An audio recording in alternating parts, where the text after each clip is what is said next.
Welcome to Beyond the Pod, presented by SodaStick.com. Brunette, he moves, Brunette back in, he scores! Minnesota has upset the Colorado Avalanche! Andrew Brunette, the game-winning goal! Here are your hosts, the second greatest scorer in Gopher hockey history, Pat Micheletti, and the second greatest hockey analyst on this podcast, Brandon Mileski. Yeah, welcome to another episode of Beyond the Pod. As always, it's brought to you by SodaStick.com. I'm Brandon Mileski, Golden Gopher great Pat Micheletti with me as always. Hi, Patrick. Hello, Brandon. Great to see you. Great to see you as well. The Wild, 10 games into the season already, and as of today, at the time of the taping, they're in a playoff spot after that slow start. We're now joined by Minnesota Wild analyst for Bally Sports North, Ryan Carter. Ryan, thanks for your time. As always, appreciate it. Did you have any concerns after that slow start through the first three games, and are you surprised they've righted the ship so quickly? Oh, I would say I don't think I had long-term concerns. You know, I feel like it's a good club and that they were going to eventually find their way out of it. I think what was concerning is probably how many guys were off of their game at the same time. I mean, you can kind of go up and down the roster, and you know, throughout the year, you're going to have guys that are playing well or that are struggling. It just happened out of the gates that so many guys were struggling. And, you know, it's probably one or two guys per forward line, you know, and guys that you can always count on, even on the back end, like Brodin and Spurgeon off to slow starts, right? Like everybody just was off. And there maybe was a reason to that. So legitimately, the exhibition season, preseason seemed long. It really did. And there was travel, and then they went to Des Moines. And without making excuses, it appeared as though, and it makes no sense, that it was somewhat of a tired team. And but no, I'm not surprised that they've dug their way out of it. I think it's a much more stressful start than they wanted or needed to have, and we'll see how that plays out the rest of the season. But I think they've dug themselves out nicely. Yeah, right. And I thought, you know, I agree with you. And I'll even take it to the point where, you know, it wasn't so much like this individual and that's why they're losing, or this couple of individuals. I think, you know, was their game, right? I mean, goaltending wasn't great. The defensive play wasn't great. The offensive game, well, yeah, they were scoring goals, but they were, you know, the forwards were involved in the lack of defensive play also. So, you know, I wasn't worried because you know what this team has and what it's capable of, and it was just okay getting back to what they are. Yeah, and kind of what I think happened, and I've said this in a couple places. A lot of the attention during the preseason was on how are you going to replace points that left the building, that left the team. So then all of a sudden you look at the guys that had career years statistically last year, you know, Ryan Hartman, Marcus Foligno, and you can go down the board. It was Eriksson Ek, and it was, you know, almost everybody. And they could, I think what happened is they started to feel the pressure and they started to solely focus on offensive production, to where it's like, okay, we just lost 80 something points and we haven't brought anything in. So what are we going to do? I need to do more. So you started to see all these guys try to do more offensively.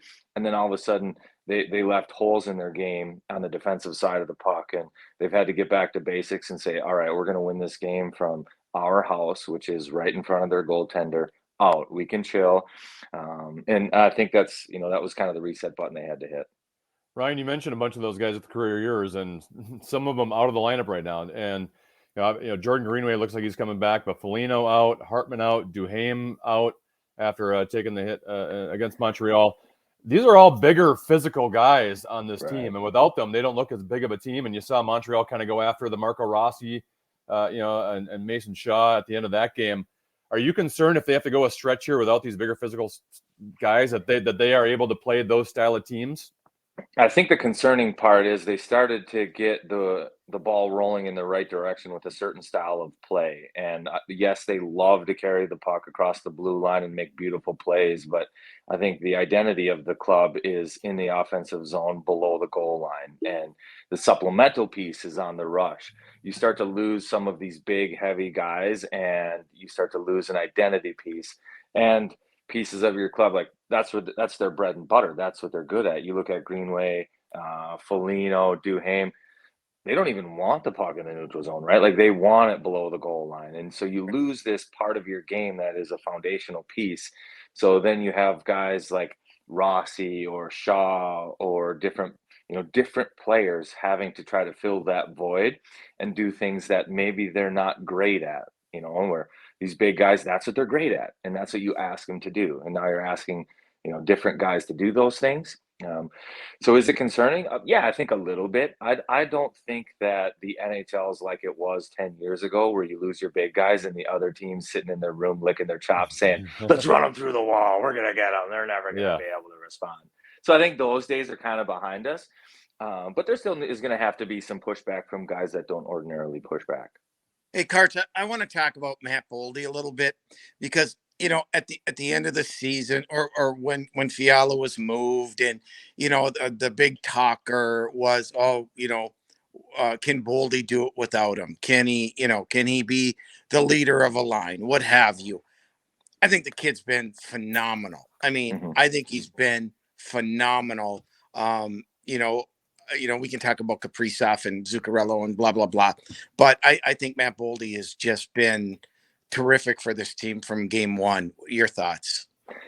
I agree. And I think probably the most encouraging sign is that when things were going well, who was maybe the most most noticeable forward? And for me, it was Boldy. And he was the guy down 2 goals that all of a sudden found a new level. And it's encouraging to see a sophomore in the league in that situation, all that pressure, 0-3 start, to say, all right, I got this. I'll pull him out. You know what I mean? And for him to have that kind of confidence is really encouraging. I think we're still seeing the skills that he has develop, and for him making the right decisions on when and where to deploy them. But I've been thoroughly impressed with his puck protection this year. And he looked like a bigger guy during camp. You've seen it already on the wall. He's winning wall battles.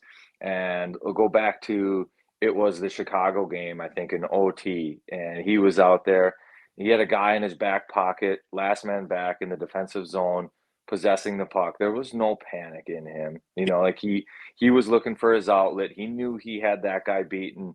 Once you have one guy in your pocket and you're willing to scan the ice and look around and see where your opportunity is, not being concerned about beating the guy that's on you, it illustrates a confidence with the puck and then an ability to think and forecast what's coming in the future. You see those things with him, and then couple it with the skills and the development he has with the puck on his stick, man. I think you can't be anything but extremely happy with the way that he's developed and the way that he's played early on this year. All right, Ryan, we've already seen multiple centers between Kaprizov and Zuccarello on the top line. Freddie Gaudreau has had that role lately. I'm going to give you my opinion. I want to know what you think about it. I'm not convinced Freddie Gaudreau is the right fit in the offensive zone with those two, in terms of, it's pretty hard to be able to think like those two and pass the puck like they do. And I think he's a little slow to go in that sometimes, or being in the right spot. Where I think he's been great is the defensive zone. That was a line that was spending a lot of time back checking and a lot of time spending time in their own zone. And I feel like he's helped them get the puck in the offensive zone a lot more since he's come along. So what are your thoughts on the fit of Freddie Gaudreau on that line? So I think if you're looking traditionally, what you want is that number one center, and he's like your pure distributor and an offensive driver. With Kaprizov and Zuccarello on there, it almost makes more sense to have your centerman be a supplemental piece, not like a driver. So think of somebody like Kopitar or Bergeron. They might not be a great fit with those two wingers. It might be a wasted talent in the middle. So that said, I think Freddie Gaudreau could be a good fit there. What I like about what he does offensively is that he almost very rarely holds on the puck too long, right? So he makes quick little plays and he dishes it off. So the puck's always going to be in 97 or 36's hands. And that's, I think, ideal for the Wild. Defensively, yes. I mean, I think it's also great to have him on that line in this sense. If you go back and listen to the comments of Kaprizov after the third and fourth game of the season, he wasn't talking about offense or the pressure there. He was talking about, man, all I do is eat minuses. I have to stop that, right? And you don't want your guy with all that skill and offensive talent sitting back saying, all right, I got to play defense, right? So to have Freddie Gaudreau in a spot where they can trust him and go out and just play hockey. I really do think that it's a pretty solid fit for him right now. And Ryan Hartman was good there. It was a different thing, and the Wild have turned the page. I think on last year they had to do that in Montreal, and they turned the page. And now it's a different look, different crew, and so far I think that line has looked well. Power play, you got to be excited about. Kalen Addison, I think, has been really, really, really good for the power play. They're not going to score every time, but the puck movement, the opening up of lanes, the not being so predictable, I think, has been a big difference in the power play.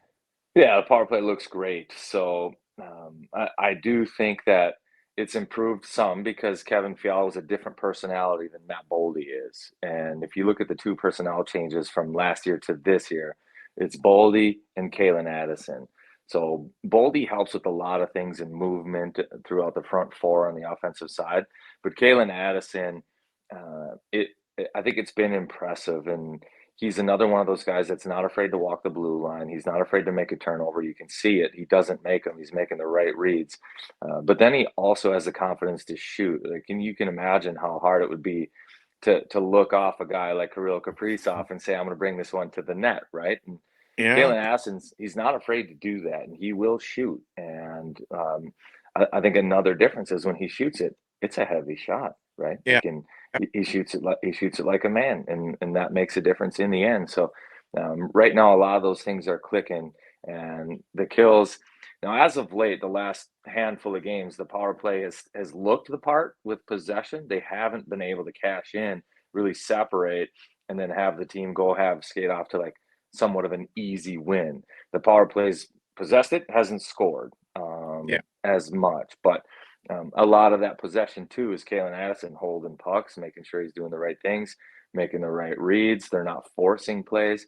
At times you can force plays, and that makes easy outs for the kill, and they haven't done that. So right now it's absolutely clicking. Kalen Addison's a big part of it, but the Wild are going to have to still find some internal motivation to score, because looking good is I suppose maybe a quarter of the battle. Yeah. What have been your impressions of Marco Rossi through 10 games?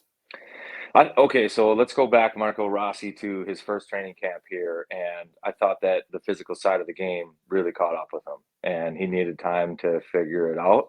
He went down to Iowa. He had a strong year last year. I didn't lay eyes on him all that much, I'll be honest. But what I was going to be looking at this year was whether he can fit in and win some of these battles and play against the big boys. And I think at times he's been on the bad side of a lot of that stuff, right? And he still has to find a way to tilt those 50-50 pucks to 60-40 in his advantage. And whether that's through quickness, through size, through strength, he's working his way through having to figure those things out.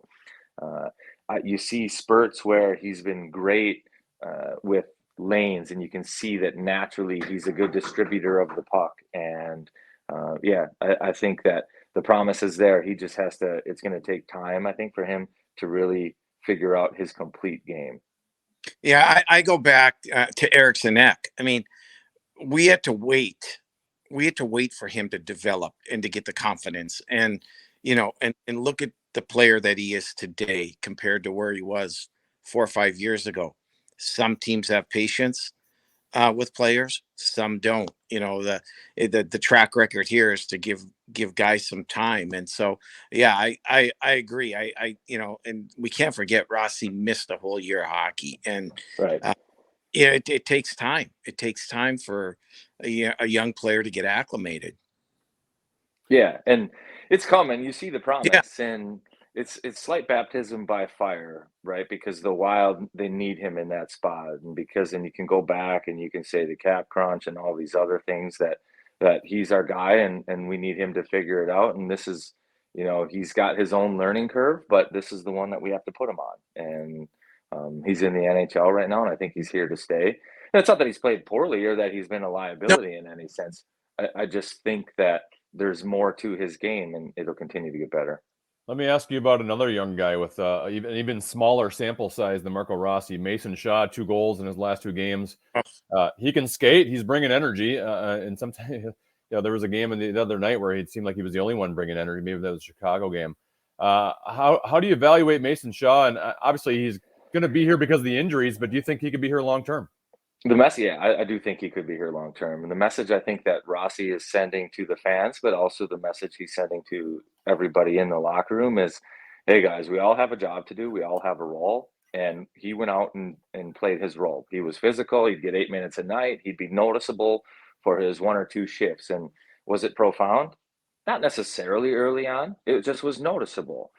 But because he was doing those things in his role, he got more opportunity. And now all of a sudden, he's the guy that's going from the 4th line role to the 3rd line role. And all he's doing is what they're asking him to do. Just be physical, skate hard, win battles, like do all these little things, and I'll reward you with opportunity.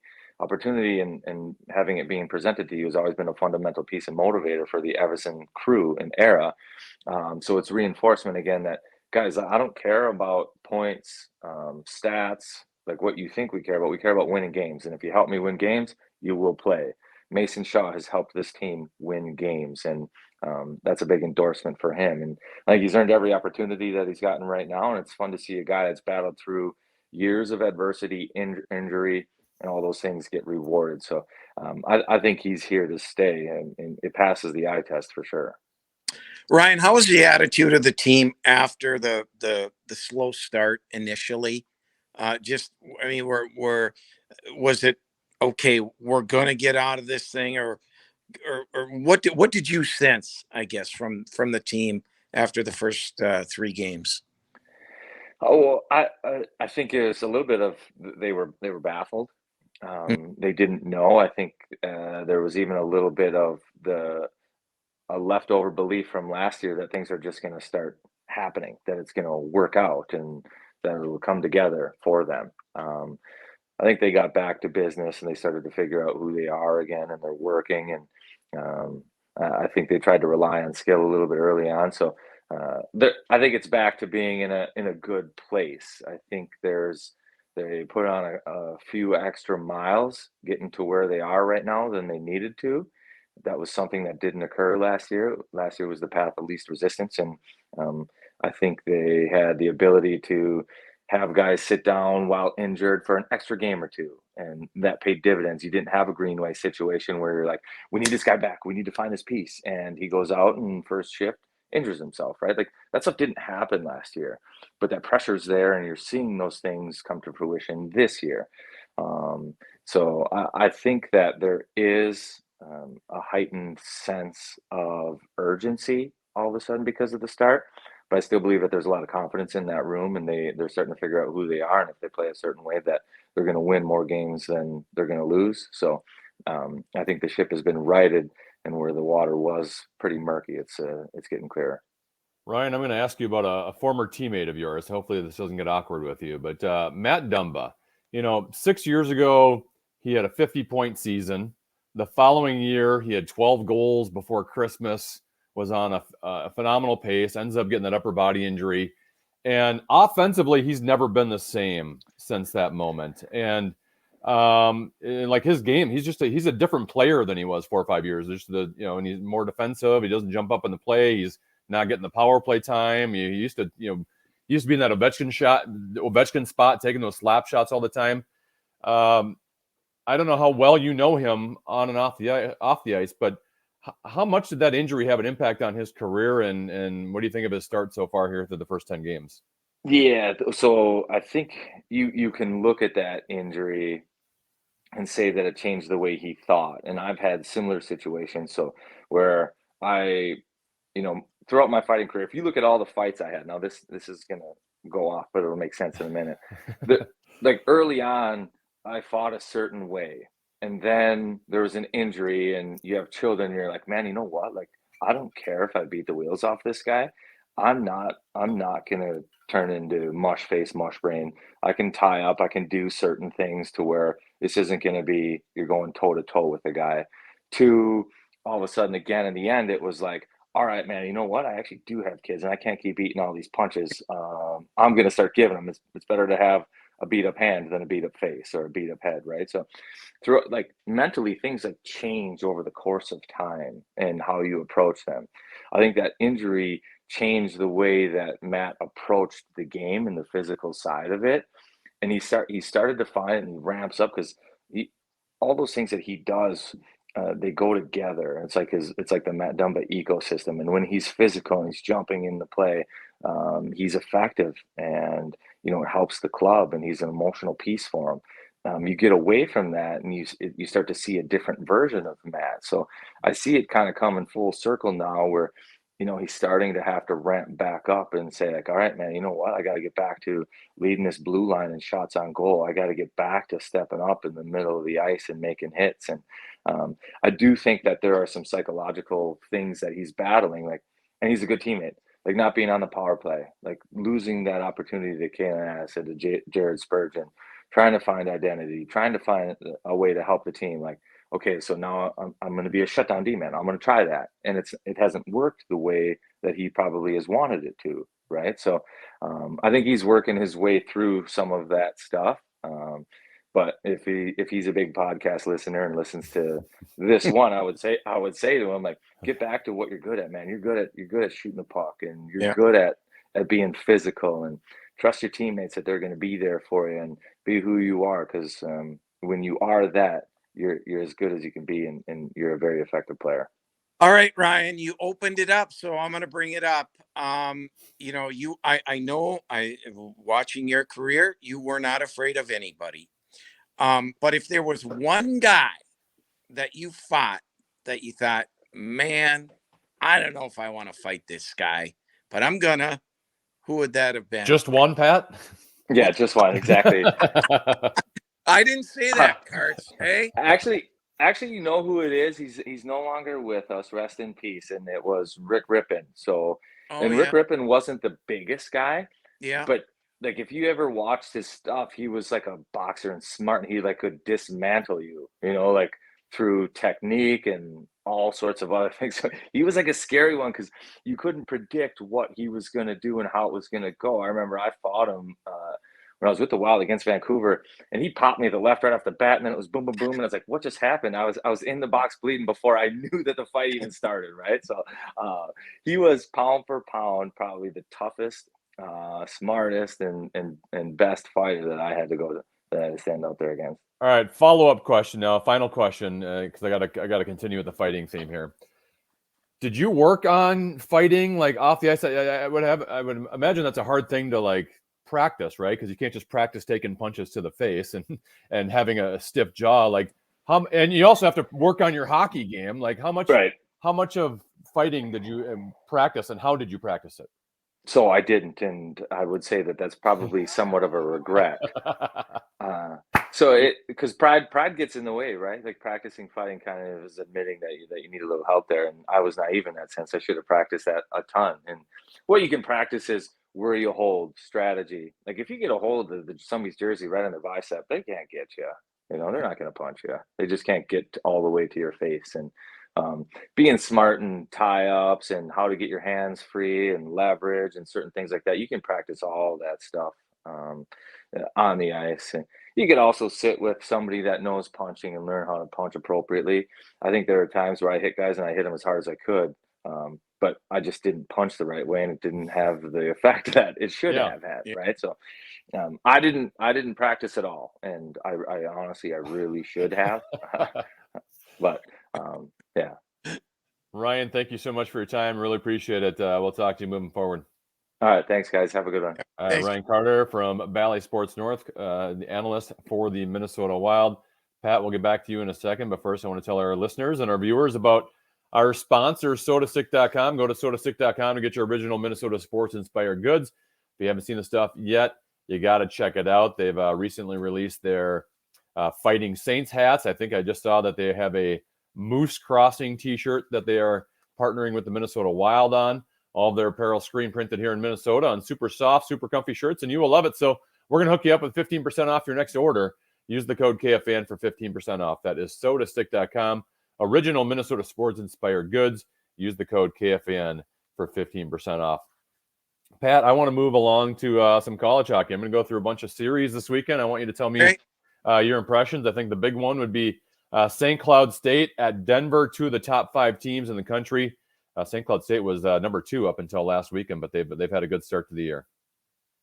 David Carl's done a terrific job at Denver. And year in, year out, they're in Denver, right? They're not kind of in the mainstream of Midwest college hockey. Yeah. They are very, very good again, and will probably contend again for another national title. I'm St. Cloud got off to a surprising start for me. They lost Sam Henches, Easton Brodzinski, Nick Perbix, who's with the Tampa Bay Lightning. So they lost some heavy hitters, and I think they were okay. Who's going to step up? And they got the goaltender transfer from Colorado College, Bassi, who's played well. Their goaltending has been pretty good for them. So I think Brett Larson's got to be really, really happy with the way that they've come out of the gate. But that's going to be a really, really good series this weekend in Denver. Your alma mater, the Minnesota Gophers, number 3 ranked in the country right now. They host number 12 Notre Dame in a Big Ten matchup. Yeah, I picked Notre Dame to finish second in the Big Ten this year, vying for first. And Notre Dame is a team that they are so well coached. They all the players from 1 to whatever they suit up 21, they all buy into the system and they don't stray from it.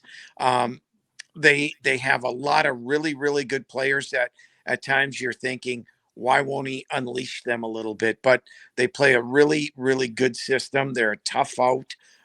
It's going to be a battle this weekend for sure at Mariucci. And the Gophers are a team that I think are probably and I don't think I'll get much disagreement from, one of the most talented teams in the country.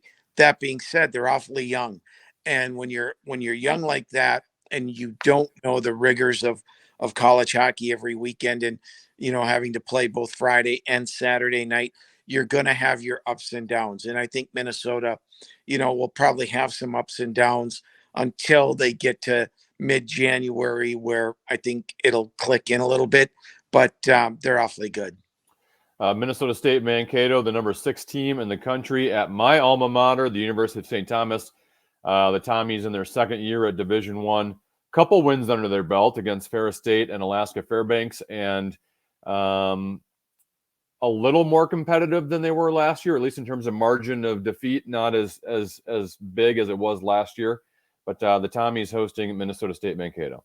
Yeah, it's kind of a makeover. I think they have 13 new players, maybe a few more from last year's team, and so they've got to come together and gel. But they have a good plan there. Rico Blasi has done a really, really good job. And listen, they'll give Minnesota State is the class of the CCHA. They have been, they probably will be for years. But St. Thomas is coming along. I think it will be more competitive this year, and it will be a tougher out. And St. Thomas will be a tough out for the majority of teams in the CCHA this year. So, another good series to watch this weekend. Minnesota Duluth right now 19th in the country. They're at Colorado College. Pat, we're kind of used to over the years people doubting the Duluth Bulldogs, and eventually by the end of the year they're where they historically get to. Do you think Scott Sandelin can do it again with this team? Well, here's the really, really weird thing. Typically, I go into a year thinking, okay, it's going to take some time for UMD. They had to replace 106 goals a year ago. And I'm like, where's the scoring going to come from? I knew they were always going to be sound defensively, et cetera, et cetera. They did sweep last weekend. They needed that against Cornell. But they had, they'd lost previously and just didn't have the start. I thought that they would come out because they added some scoring this year, and I thought they would come out of the gates faster. It's taken time. So I don't put anything past Scott and his team and how he runs his team. I think they're going to be there at some point. It's taken a little bit longer than I thought they would this year. 5 of the 6 Minnesota teams ranked in the top 20. Bemidji State is at number 20. They host Ferris State. Bemidji State is, I saw them the other night, and this is one of the. They picked up some players, and they've got more speed. And Tom Serratori has come out and said, "Hey, this is the fastest team I've had here in quite some time." And then you add the skill, and they have good goaltending. They're a really good team. They are, they're going to surprise some people this year. I know at the beginning of the year, he mentioned to me that, I don't know what I have. And I think he's starting to find out what he does have. He has a team that's pretty darn good. And so, I look for really good things for that team this year.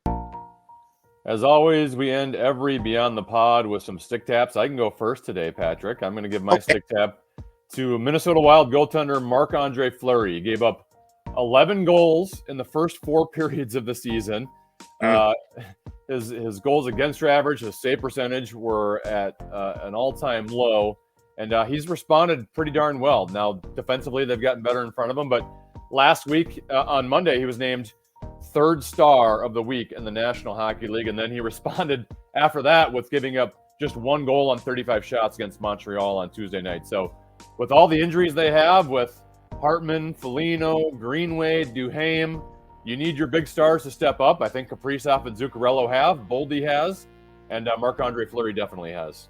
That's the experience that he brings. And, I think he was great in Boston when they lost in overtime. Kept him in the game, to be quite honest. And I think he's been terrific. With everything that you mentioned, no question. I'm staying with the Minnesota Wild myself, Brandon. Okay. And I'm going to give this one to Mason Shaw. I've been in his camp since day one, getting to know the kid down in Iowa, what he's gone through, the 3 ACL injuries. And nobody works harder. I really wanted him to make it out of camp. He didn't, but he goes down, works hard, gets the call, and he's performed really, really well. A kid you can trust. And I think they see that. They've rewarded him, as Ryan Carter alluded to. And, I think he's going to stick. I hope he does. So just for the perseverance of never giving up, trusting in yourself, and being a great teammate, stick tap to him. And I will say, Minnesota sports fans will love you if you work hard. And he is, so far, small sample size, he has brought the work ethic every single game. He's brought the hustle. I don't know if he can continue sustain the scoring pace he's on right now, but but he can still be effective for you in a skating physical role without having to score goals. And that's so far he's off to a great start. Yep, I couldn't have said it better. All right, thank you, Patrick. Appreciate it as always. Yep. We'll talk to you next week. Have a great week, Brandon. Thank you. All right, he's Pat Micheletti. I'm Brandon Mileski. This has been another episode of Beyond the Pod, as always, brought to you by SodaStick.com. You can watch us on the KFN YouTube channel or listen to us on the iHeartRadio app or wherever you get your podcasts. We'll talk to you next week on Beyond the Pod. Bye.